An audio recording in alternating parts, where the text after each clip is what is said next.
मण्डली तपाईहरु सबैलाई ख्रीष्ट येशूको नाममा जय मसीह। आजको सेवामा म तपाईहरुलाई फेरि पनि हार्दिक स्वागत गर्दछु।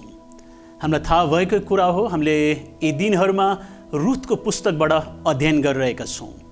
गएको हप्तामा मात्रै हामीले हेरिरहेका थियौं कि कसरी नाओमीको सल्लाहमा रुथ बोआजको खेतमा रातको समयमा जाँदछ अनि बोआजलाई प्रेम प्रस्ताव अर्थात् विवाहको प्रस्ताव रुथले राख्दछ र भन्दछ कि तपाईको ओढ्ने मलाई ओढाउनुहोस् अर्थात् मलाई विवाह गर्नुहोस्।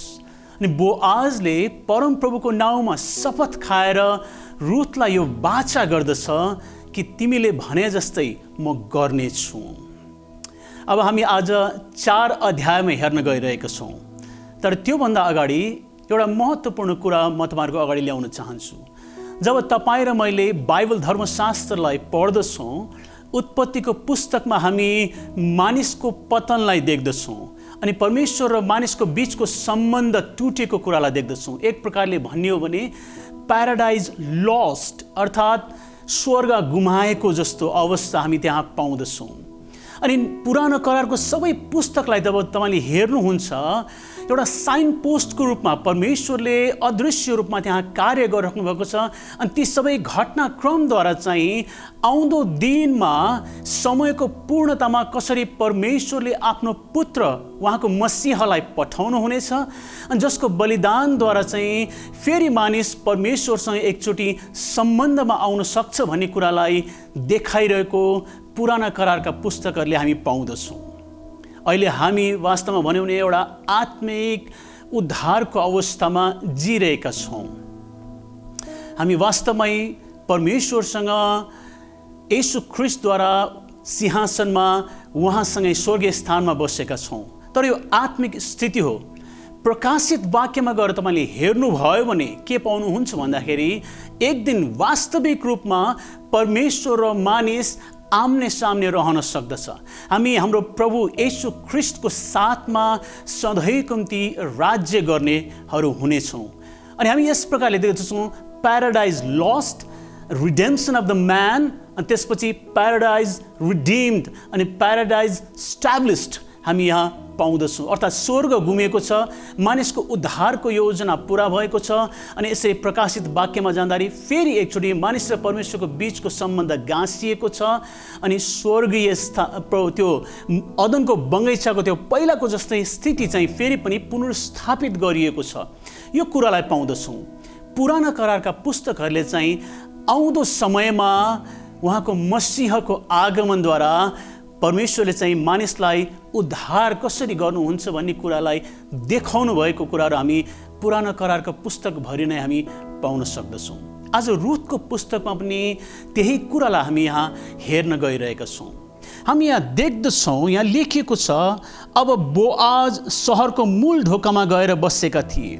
बोआज चाहिँ बिहानै सहरको मूल ढोकामा गएर बसेको रहेछ। मूल ढोका चाहिँ एउटा यस्तो स्थान हो जहाँ व्यापारको लेनदेन हुने गर्दछ, विभिन्न प्रकारका झै झगडाहरू, मुद्दा मामिलाहरूको फैसला त्यहाँ मिलाइने गरिन्छ अनि कम्तीमा पनि त्यस सहरका मानिसहरू 2 चोटि त्यो सहरको मूलद्वार भएर बाहिरभित्र आउने गर्दछन्।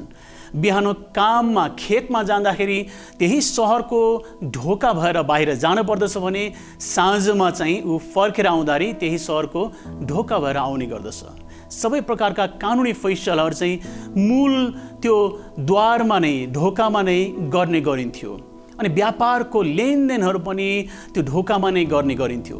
बोआजलाई हामी ढिलो नगरिकन त्यो ढोकामा गएर बसेको हामी पाउँदछौँ, किनकि बोआज आफ्नो प्रतिज्ञाद्वारा बाँधिएको छ। उसले रुथलाई वचन दिएको छ, परमप्रभुको नाउँमा शपथ खाएर कि म तिमीले भनेको जस्तै गर्नेछु भनेर। अनि ऊ चाहिँ ढिलो नगरिकन ऊ आफ्नो वचन पूरा गर्नलाई बिहानै त्यस सहरको मूल ढोकामा गएर बसेको हामी देख्दछौँ। प्रेमले चाहिँ आफ्नो वचन पूरा गर्दछ, आफूले दिएको वाचा पूरा गर्दछ। हामी यहाँ बोआजको रुथप्रतिको प्रेमलाई देख्दछौँ, जसले गर्दाखेरि ऊ आफ्नो वाचा पूरा गर्नलाई ऊ ढिलाइ नगरिकन चाँडो गरिकन ऊ सहरको मूल ढोकामा गएको हामी पाउँदछौँ। कतिजना मानिसहरूको वचनमा हामी भरोसै गर्न सक्दैनौँ, किनकि त्यस्ता व्यक्तिहरू हुन्छन् जसले आफ्नो वचन त दिन्छन् तर उनीहरूले दिएको वचन चाहिँ कहिले पनि पुरा गर्दैनन्। म प्रभुमा आउनुभन्दा धेरै अगाडिको कुरा हो, एकजना व्यक्ति ऊ अहिले छैन, उसको मृत्यु भइसक्यो। उसले मसँग केही रकम माग्यो अनि भोलि नै फिर्ता गरिदिन्छु भनेर मसँग केही पैसा सापट्टि माग्यो अनि मैले उसलाई केही पैसा सापट्टि दिएँ, तर उसको भोलि चाहिँ कहिले पनि फर्केर आएन। धेरै पछाडि भेट्दा पनि उसले कहिले पनि त्यो फिर्ता दिने कुरा पनि गरेन, मैले माग्दा पनि मागिनँ, किनकि मलाई नै लाज भयो। अब यदि उसले पछि मसँग फेरि माग्ने आँट गरेको भए म उसलाई फेरि रकम दिने थिएन, किनकि उसको वचनमा विश्वास गर्न सकिँदैन रहेछ। ऊ वचनको पक्का व्यक्ति होइन, ऊ विश्वासयोग्य व्यक्ति होइन। कतिजना मानिसहरू यस्ता हुन्छन्, रुपियाँ पैसा सापट लिन्छन्, म यो गरिदिन्छु त्यो गरिदिन्छु भनेर भन्छन्, तर उनीहरूले कहिले पनि भनेको समयमा रुपियाँ पैसा फिर्ता गर्दैनन्। फिर्ता गर्ने कुरा गर्दा पनि उनीहरूले आलटाल गर्दछन्, बहाना बनाइरहँदछन् अनि त्यो प्रकारको एउटा सम्बन्धमै दरार पर्ने प्रकारको अवस्था सिर्जना हुँदछ। परमेश्वरले त्यस्ता व्यक्तिहरूसँग केही पनि गर्नु आवश्यक छैन, तर किनकि उसले आफ्नो साक्षी गुमाइसकेको कारणले गर्दाखेरि, ऊ विश्वासयोग्य नभएको कारणले गर्दाखेरि अर्कोचोटि जब उनलाई अप्ठ्यारो पर्दछ उसलाई सहायता गर्नलाई कोही मानिस नै उसले पाउन सक्दैन। प्रियहरू, हामी जसले येशूलाई विश्वास गरेका छौँ, हाम्रो आफ्नो बोलीको पक्का हामी हुनुपर्दछ। हामी जब वाचा गर्दछौँ, प्रतिज्ञा गर्दछौँ भनेर कुनै कुरा गर्छु भनेर हामी बोल्दछौँ भने त्यो कुरा पुरा गर्ने व्यक्तिहरू हामी हुनु आवश्यक छ। प्रियहरू, हामी यहाँ बोआजलाई त्यस्तै प्रकारको व्यक्तिको रूपमा देख्दछौँ।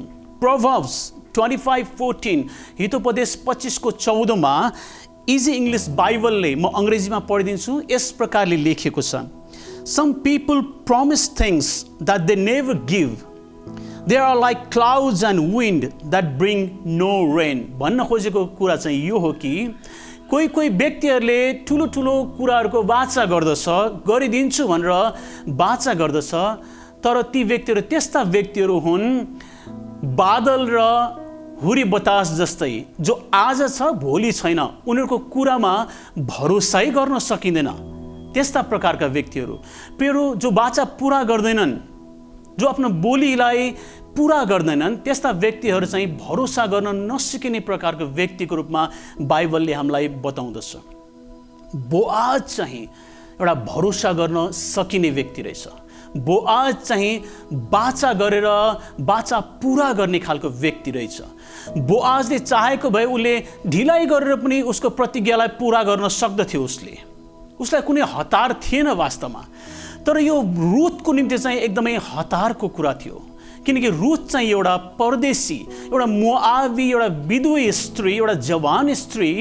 इजरायलमा रुथ चाहिँ एक प्रकारले भन्यो भने भल्नरेबल, एकदमै असुरक्षित प्रकारको अवस्थामा छ, एउटा कन्या, अनि उसको कुनै पहिचान छैन, किनकि न उसको पति छ न त पिता नै छ इजरायलमा। अनि यसले गर्दाखेरि ऊ एकदमै असुरक्षित प्रकारको अवस्थामा छ। उसलाई कुनै न कुनै व्यक्तिको सहाराको खाँचो छ, जसद्वारा उसको पहिचान इजरायलमा कायम हुन सकियोस्, स्थापित हुन सकियोस्। यसले गर्दाखेरि यो कुरा बोआजको निम्ति त्यति महत्त्वपूर्ण नभए तापनि रुथको निम्ति चाहिँ यो एकदमै महत्त्वपूर्ण छ। यसले गर्दाखेरि बोआजले आफ्नो निम्ति होइन तर रुथको खातिर भए तापनि आफूले दिएको वाचालाई ढिलाइ नगरिकन छिटो छिटो गरेर पुरा गर्नलाई ऊ सहरको मूल ढोकामा गएर बिहानै बस्दछ।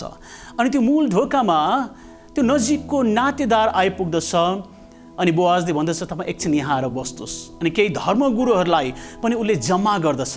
अनि त्यसपछि नाओमी र उसको खेतको बारेमा बोआजले प्रस्ताव राख्दछ।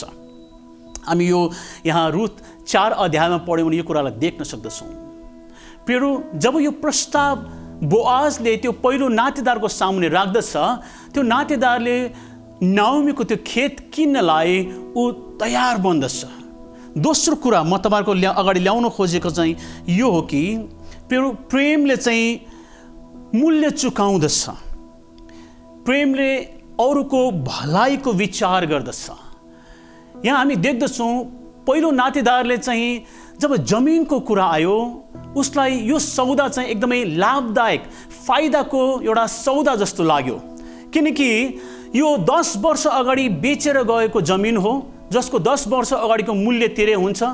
अनि धेरै लामो समयदेखि अनिकाल परेको कारणले गर्दाखेरि त्यो जमिनको मूल्य चाहिँ खासै बढेको छैन, किनकि त्यो जमिनको मूल्य चाहिँ त्यहाँको उब्जनीको भागबाट उनले चाहिँ थपेर दिनुपर्ने, किन्नुपर्ने। अनिकालको समयमा उब्जनी नै छैन, त्यसले गर्दाखेरि खासै मोल बढेको छैन। तर अहिले चाहिँ प्रशस्त उब्जनीको समयमा, आशिषको समयमा चाहिँ यो जमिनको भाउ त धेरै माथि पुगिसक्ने थियो। नि यसैले गर्दाखेरि जब उसको अगाडि यो प्रस्ताव आउँदछ, उसले आफ्नो लाभलाई देख्दछ, आफ्नो फाइदालाई देख्दछ अनि उसले जमिन लिन तयार हुँदछ। तर बोआजले भन्दछ जमिनको साथमा चाहिँ तिमीले रुथलाई पनि आफ्नो बनाउनु पर्दछ। अनि मरेको व्यक्तिको नाम राख्नलाई रुथबाट सन्तान जन्माएर चाहिँ त्यो खेत चाहिँ रुथको सन्तानको नाममा जानेछ भन्ने कुरा जब सुन्दछ त्यो नातेदार हच्किन्छ, ऊ पछाडि सर्दछ र भन्दछ कि म यो किन्न सक्दिनँ। अर्थात् उसले भन्दछ कि म रुथलाई उद्धार गर्न सक्दिनँ। प्रिय, एकछिन कल्पना गरौँ, यो पहिलो नातेदार चाहिँ व्यवस्था जस्तै हो। परमेश्वरले इजरायलमा व्यवस्था चाहिँ इजरायललाई एउटा यस्तो समाजको रूपमा, एउटा यस्तो राष्ट्रको रूपमा निर्माण गर्नलाई, स्थापित गर्नलाई परमेश्वरले दिनुभएको थियो। यो व्यवस्था परमेश्वरले दिनुभएको व्यवस्था भएको कारणले गर्दाखेरि एउटा पवित्र व्यवस्था, सिद्ध व्यवस्था थियो। व्यवस्था आफैमा खराब होइन। यदि व्यवस्था खराब भइदिएको भए यो कसले दिएको त? परमेश्वरले दिएको। कि परमेश्वर खराब हुनुहुन्छ त? होइन, परमेश्वर कदापि पनि खराब हुनुहुन्न। परमेश्वरले दिनुभएको व्यवस्था यो सिद्ध छ। तर यो इजरायलका मानिसहरूले चाहिँ व्यवस्थालाई चाहिँ केवल लिखित अक्षरमा मात्र उनीहरूले लिए, जबकि परमेश्वरले चाहिँ त्यही व्यवस्थाद्वारा इजरायललाई यो पनि आज्ञा गर्नुभएको थियो कि तिमीहरूको समाजमा चाहिँ न्याय स्थापना गर, तिमीहरूले दयामा, प्रेममा, अनुग्रहमा, कृपामा, भलाइमा, क्षमामा व्यवहार गर। यो चाहिँ तिमीहरूको समाजको चाहिँ नैतिक मूल्य र मान्यता हुनुपर्दछ भनेर यही व्यवस्थाद्वारा परमेश्वरले इजरायललाई आज्ञा दिनुभएको थियो। यसैले गर्दा त परमेश्वरले विधवाहरूको देखभाल गर्ने, अनाथहरूको, टुराहरूको देखभाल गर्ने, परदेशीहरूको सुरक्षा गर्ने अनि उनीहरूको मामिलाको रक्षा गर्ने, जो आफ्नो निम्ति बोल्न सक्दैन त्यस्ता व्यक्तिहरूको निम्ति आवाज बन्ने, यो आज्ञा व्यवस्थाद्वारा नै परमेश्वरले इजरायललाई दिनुभएको थियो। ताकि जब इजरायलले परमेश्वरको व्यवस्थालाई पालना गरेर जिउँदछ, परमेश्वरको आशिष उनीहरूको समाजमा, उनीहरूको राष्ट्रमा आउँदछ अनि एउटा यस्तो उदाहरणीय समाज र यो राष्ट्र कहलाइनेछ। अनि जब बाहिरका मानिसहरूले अर्थात् परमेश्वरलाई नचिनेका मानिसहरूले इजरायललाई देख्दछ, इजरायलमा भएको परमेश्वरको आशिषलाई देख्दछ, त्यो समाजलाई देख्दछ, उनीहरूले इजरायलद्वारा चाहिँ परमेश्वरलाई चिन्ने मौका पाउनेछ, परमेश्वरमा आउने मौका पाउनेछ। यस उद्देश्यमा परमेश्वरले व्यवस्था इजरायललाई दिनुभएको थियो। तर इजरायल चुक्यो। हामीले यूहन्नाको 15 अध्यायमा गएर हेऱ्यौँ भने प्रभु येशूले यस प्रकारले भन्नुभएको छ, साँचो दागको बोट म नै हुँ। इजरायल वास्तवमा दागको बोट हो, तर इजरायल असफल भएको कारणले गर्दाखेरि उहाँको पुत्र येशू उहाँ आउनुभयो र भन्नुभयो कि परमेश्वरले स्थापित गर्नुभएको साँचो दागको बोट चाहिँ म नै हुँ। उहाँले चाहिँ परमेश्वरको हृदयको कुराहरूलाई प्रकट गर्नुभयो, पुरा गर्नुभयो। साथसाथमा परमेश्वरको व्यवस्थालाई पनि उहाँले पूर्ण रूपमा पुरा गर्नुभयो। वास्तवमा भने उहाँ चाहिँ व्यवस्थाको शारीरिक प्रकटीकरणको साथसाथमा परमेश्वरको प्रेम, अनुग्रह, दया, भलाइको पनि शारीरिक प्रकटीकरण हुनुहुन्छ। अनि उहाँले यस प्रकारले परमेश्वरलाई चिनाउनु भयो ताकि उहाँद्वारा चाहिँ सारा संसारले परमेश्वरलाई चिनोस् भनेर। तर प्रियहरू, इजरायल व्यवस्थालाई चाहिँ लिखित अक्षरमा मात्र लिएर उनीहरूले परमेश्वरको दया र भलाइलाई बिर्स्यो। व्यवस्था दिनुको अभिप्राय र उद्देश्यलाई चाहिँ उनीहरूले गुमाइ पठायो। उनीहरू चाहिँ मार्गबाट मिस गर्ने मानिसहरू अर्थात् त्यो निशाना चुकाउने मानिसहरू जस्ता बनिए। परमेश्वरले व्यवस्थाको जुन चाहिँ आत्मा परमेश्वरले इजरायलमा दिनुभएको थियो, अर्थात् व्यवस्थामा लेखिएका कुराहरू जुन अभिप्रायमा दिनुभएको त्यो कुरा इजरायललाई अगाडि राखिदिनु भएको थियो। उनीहरू त्यसमा जिउनु पर्ने थियो। उनीहरूले व्यवस्थाको आत्मालाई बुझेन, अभिप्रायलाई बुझेन अनि व्यवस्थालाई चाहिँ लिखित अक्षरमा सीमित राख्यो। लिखित अक्षरले चाहिँ के त मृत्यु ल्याउँदछ प्रियहरू। अनि हामी यहाँ देख्दछौँ यो पहिलो नातेदार चाहिँ एक प्रकारले भन्यो भने चाहिँ त्यो लिखित व्यवस्था जस्तै। व्यवस्थाले तपाईँ र मलाई उद्धार गर्न सक्दैन। व्यवस्था तपाईँ र मेरो उद्धारको निम्ति दिएको होइन। व्यवस्था त तपाईँ र मेरो निम्ति एउटा सीमा रेखा जस्तो हो जसमा हामी रहेर चाहिँ जिउनु पर्ने। गलातीको पुस्तक 4 अध्यायमा तपाईँले हेर्नुभयो भने पावलले व्यवस्थाको बारेमा यसरी भन्दछन्। उहाँले भन्नुहुन्छ कि परमेश्वरले व्यवस्था चाहिँ एउटा संरक्षकको रूपमा दिनुभयो, देखभाल गर्ने रूपमा। अनि जब वास्तविक माता पिताको रूपमा चाहिँ उहाँको मसीहा आउनुहुन्छ तब चाहिँ यो व्यवस्थाको आवश्यकता रहँदैन, किनकि जो वास्तविक रूपमा आउनुहुने हो उहाँसम्म डोर्याउनलाई चाहिँ व्यवस्था दिएको हो। यो वचनलाई हामी गलातीको पुस्तकमा पाउँदछौँ प्रियहरू। अनि यस उद्देश्यमा चाहिँ परमेश्वरले व्यवस्था इजरायललाई दिनुभएको थियो। यसले गर्दा व्यवस्था तपाईँ र मलाई बचाउनलाई होइन तर बचाउनेवालासम्म हामीलाई डोर्याउनलाई दिएको हो, ताकि हामी व्यवस्थाको अधीनमा रहौँ। अनि चाहिँ जब येशू आउनुहुन्छ व्यवस्थाको काम पुरा हुन्छ अनि येशूद्वारा हामीले उद्धार पाउँदछौँ, परमेश्वरसँग एउटा नयाँ सम्बन्धमा जोडिने मौका पाउँदछौँ भनेर हामीलाई व्यवस्था दिएको। त्यसैले गर्दाखेरि व्यवस्थाले हाम्रो उद्धार गर्न सक्दैन। जब हामी व्यवस्थाको अगाडि आउँदछौँ व्यवस्थाले चाहिँ हामीबाट मोल माग गर्दछ, मूल्यको माग गर्दछ प्रियहरू। व्यवस्थाले यो भन्दैन कि म तिम्रो निम्ति मूल्य चुकाउँछु भनेर भन्दैन, किनकि व्यवस्थाले तपाईँ र मेरो निम्ति मूल्य चुकाउन सक्दैन। तर तपाईँ र मबाट चाहिँ मूल्य माग्दछ, पापको मोल तिमीले चुकाउनुपर्छ भनेर व्यवस्थाले माग्दछ। जब हामी व्यवस्थाको अगाडि आउँदछौँ व्यवस्था चाहिँ एउटा ऐना जस्तै हो। व्यवस्थाले हामीभित्र भएका पापहरूलाई छर्लङ्ग गरेर देखाइदिन्छ अनि व्यवस्थाले हामीलाई यो कुरा याद दिलाउँछ कि हामी चाहिँ पापी हौँ, हामी चाहिँ परमेश्वरको हामी धार्मिक कानुनदेखि चुकेका मानिसहरू हौँ। अनि व्यवस्थाले हामीलाई चाहिँ दण्ड छ भन्ने कुराहरू याद दिलाउँदछ, तर हामीलाई व्यवस्थाले बचाउन सक्दैन। हामी यहाँ देख्दछौँ त्यो पहिलो नातेदारले रुथको जमिन चाहिँ उसको फाइदाको निम्ति भएको कारणले गर्दाखेरि उसले छुडाउन तयार भयो, किनकि उसको निम्ति फाइदा छ, उसले मोल प्राप्त गरिरहेको जस्तो छ। वास्तवमा भन्ने हो भने चाहिँ यसबाट फाइदा प्राप्त गरिरहेको छ, तर ऊ स्वयंले चाहिँ रुथको उद्धार गर्न सक्दैन। अनि उसले भन्दछ म रुथलाई उद्धार गर्न सक्दिनँ, अनि ऊ पछाडि हट्दछ। प्रियहरू, व्यवस्था पनि यसरी नै तपाईँ र मलाई उद्धार गर्न नसक्ने अवस्थामा छ। त्यसैले गर्दाखेरि तपाईँ र मेरो उद्धारकर्ताको रूपमा परमेश्वरका पुत्र येशू ख्रिस्ट उहाँ आउनुभयो। जब तपाईँले क्रुसलाई हेर्नुहुन्छ प्रियहरू, त्यो क्रुसमा झुन्डिएको त्यो शरीर जो लहुलुहान भएको थियो, त्यो शरीरमा परमेश्वरको प्रेमलाई देख्नुहुन्छ।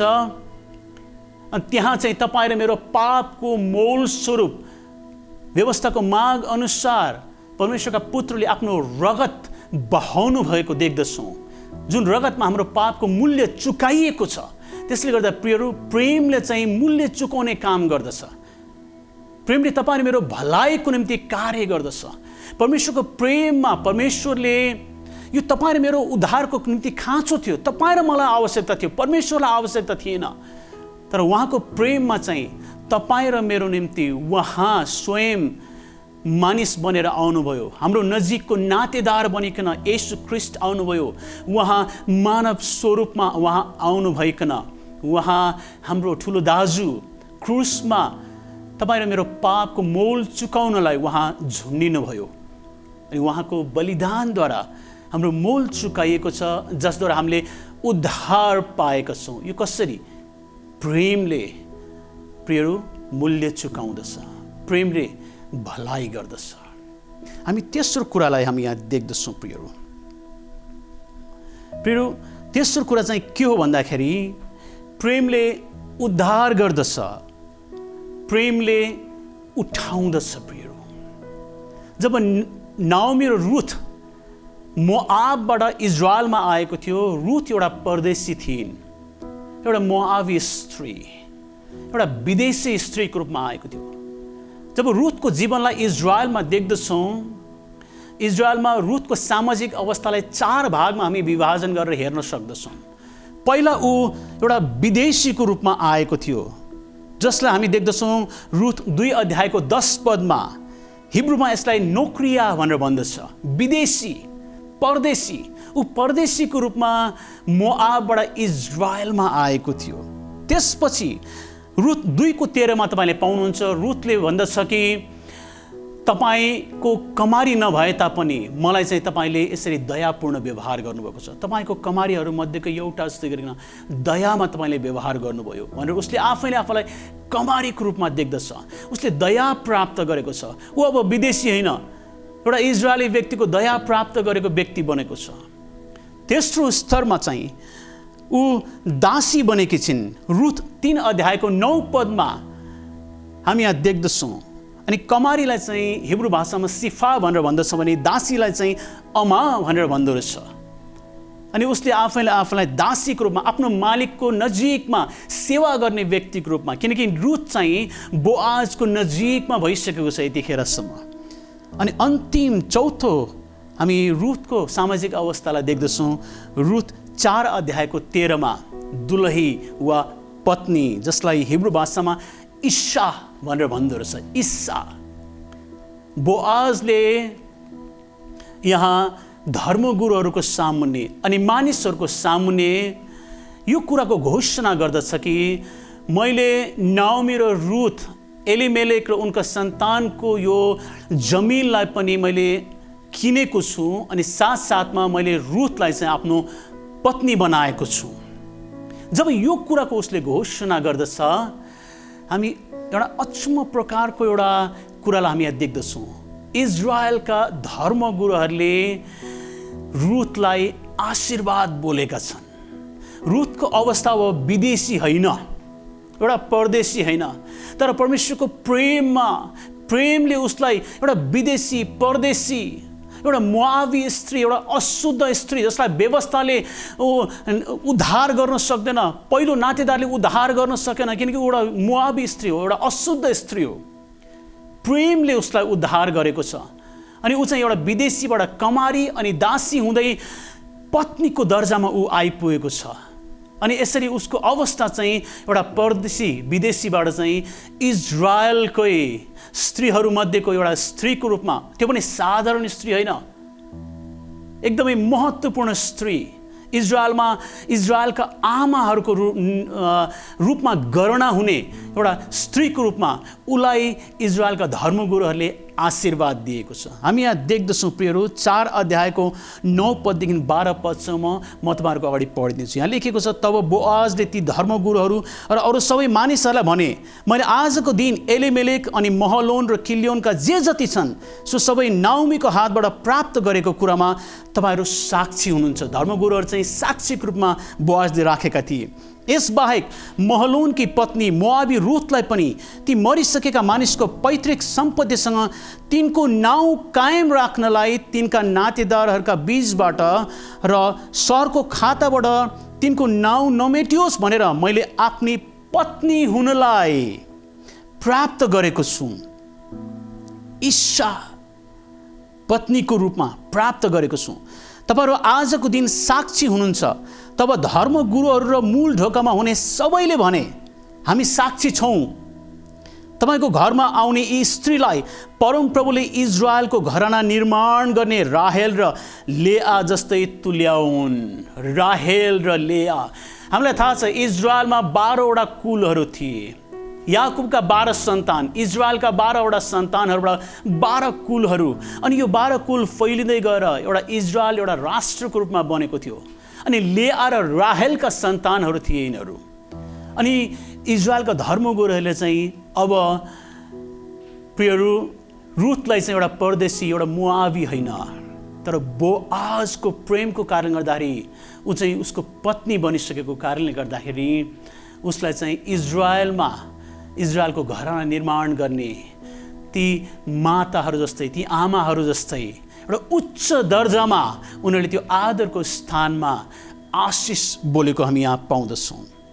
अनि हामी अगाडि गएर देख्दछौँ, एप्रातामा तपाईँको कदर होस् र बेथलेहेममा तपाईँको नाउँ प्रसिद्ध रहोस्। अनि परमप्रभुले तपाईँलाई यस युवतीबाट दिने सन्तानको घराना तामारले यहुदाबाट जन्माएका छोरा फारेसको घराना जस्तै होस्।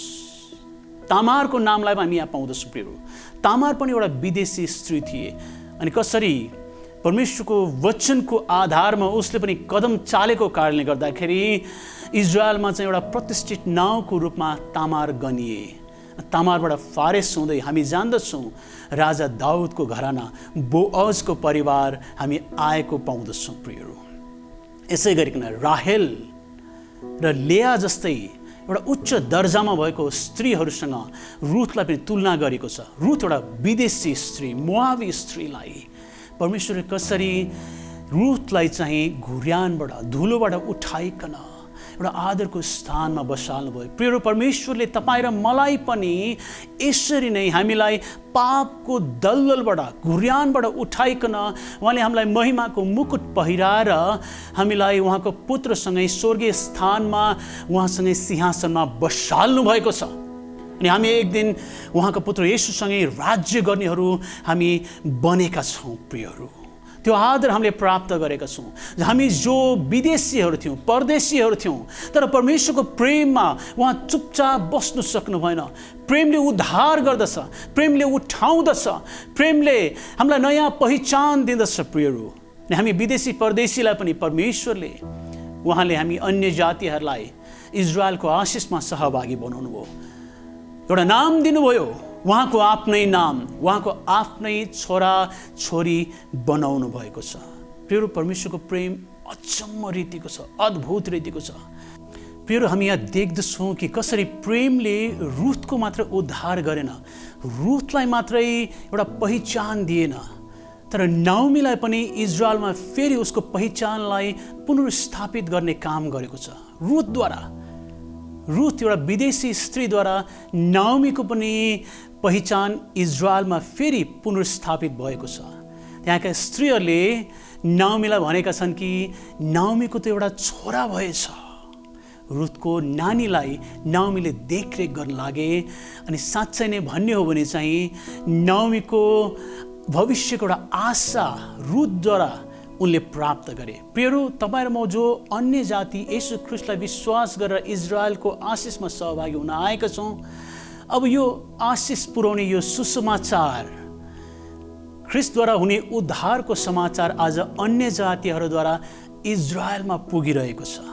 अनि रुथद्वारा अब नाओमीले पनि परमेश्वरमा फेरि पुनर्स्थापन हुने, जोडिने एउटा मौका अहिलेको समयमा यो कुरा पुरा भइरहेको हामी देख्दछौँ। प्रियहरू अनि यो क्रम जारी नै छ। प्रियहरू हामी यहाँ देख्दछौँ स्त्रीहरूले चाहिँ यस प्रकारले कुरा गर्न लागे। परमप्रभु धन्यका हुनुहुन्छ, किनभने आज उहाँले तपाईँलाई अर्थात् नाओमीलाई एउटा नजिकको नातेदार बिना छोड्नु भएन, किनकि उनका घरमा अब एउटा छोरा जन्मिएको छ। यसको नाउँ इजरायलमा प्रसिद्ध रहोस्। यो बालक तपाईँलाई नयाँ जीवन दिने र तपाईँको बुढेसकालमा तपाईँको पालन पोषण गर्ने हुनेछ, बुढेसकालको लट्ठी हुनेछ। किनभने 7 भाइ छोराहरू भन्दा पनि असल भएकी तपाईँलाई प्रेम गर्ने बुहारीले यो बालक जन्माएकी हुन्। वाउ, कति ठुलो कुरा! 7 भाइ छोराहरू भन्दा पनि। प्रिय इजरायलमा एउटा पुरुष प्रधान समाज हो यो। रुथलाई त्यहाँको स्त्रीहरूले 7वटा पुरुष भन्दा पनि अझ महत्त्वपूर्ण, अझै असल दर्जामा उनीहरूले रुथलाई सम्बोधन गरेर हामी पाउँदछौँ। नाओमीले त्यस्तो बुहारी प्राप्त गरेकी छिन्।